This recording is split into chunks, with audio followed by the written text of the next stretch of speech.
Sudah jatuh ketiban tangga, itulah pepatah yang tepat untuk menggambarkan kondisi saat ini. Putra Siregar, bos Pestor, bagaimana tidak?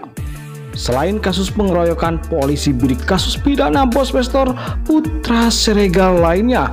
Hal yang cukup mengejutkan karena sebelumnya Putra Siregar sangat licin. Kapolres Metro Jakarta Selatan Kombes Pol Budi Hedi Susianto menegaskan akan mengusut tuntas kasus pengeroyokan yang menjerat pemilik PS Store, Putra Siregar dan Rico Valentino. Keduanya yang kini berstatus sebagai tersangka dan mendekam di sel tahanan Mapolres Metro Jakarta Selatan itu terancam hukuman 5 tahun kurungan penjara.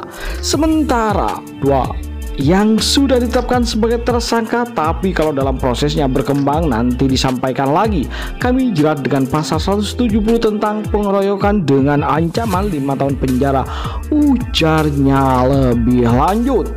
Dalam perkara ini Putra Siregar dan Rico Valentino terlibat aksi penganiayaan terhadap korban di sebuah tempat hiburan di kawasan Senopati Kebayoran Baru Jakarta Selatan pada 2 Maret 2022 malam.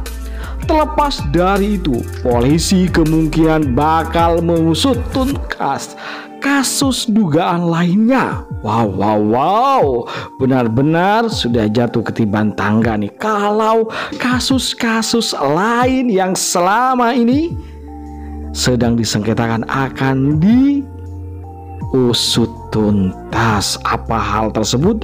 Adalah buah dari ia yang melayangkan gugatan pada bos MS Glow Sandi Punamasari dan Gilang yang sekarang lagi umroh. Lebih lanjut yuk kita teruskan, sebab Putra Siregar sempat dikabarkan beberapa kali lolos dari jeratan hukum.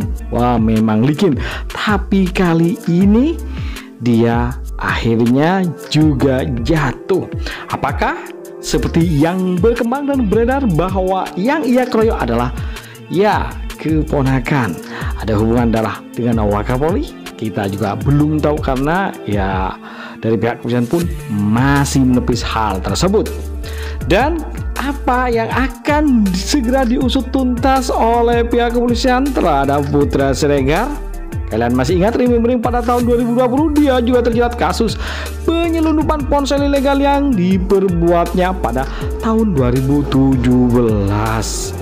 Sebagai jaminan, Putra Siregar mengeluarkan uang jaminan sebesar 500 juta rupiah. Wah, kalau ini diusut bagaimana nanti jadinya, guys?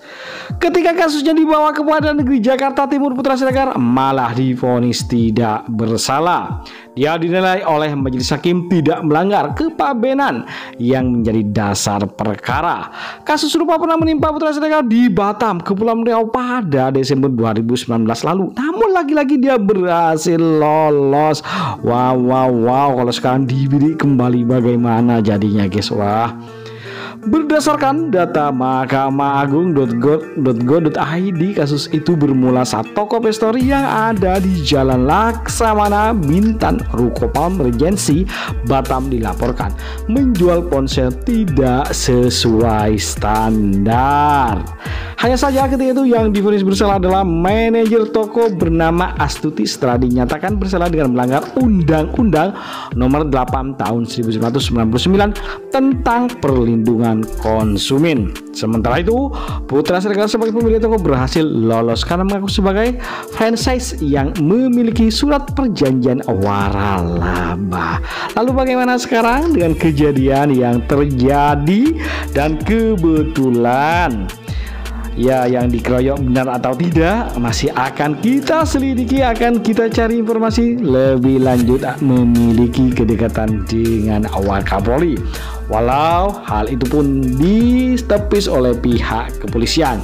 Silakan ntar kalian kasih bagaimana menurut kalian kisah dari Bang Putra Siregar ini, kasusnya nantinya kalau umpamanya benar-benar semua kasus tentang dia selama ini akhirnya dibidik kembali oleh pihak kepolisian. Wow, sungguh sangat mengagetkan, ujian yang luar biasa.